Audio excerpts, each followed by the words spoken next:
Linux commands. Here soft link and hard link. Soft link, the command for soft link here it is ln-s file path we have to mention and name of the file for shortcut.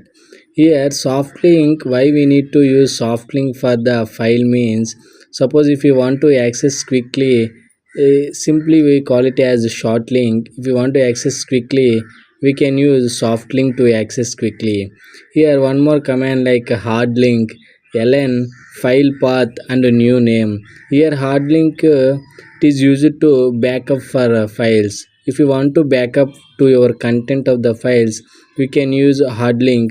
Once if you delete main file in soft link, shortcut file also it will delete. In case of hard link, it won't delete shortcut file. This is the difference between soft link and hard link, guys. If you like my video, please subscribe to my channel for more update, guys.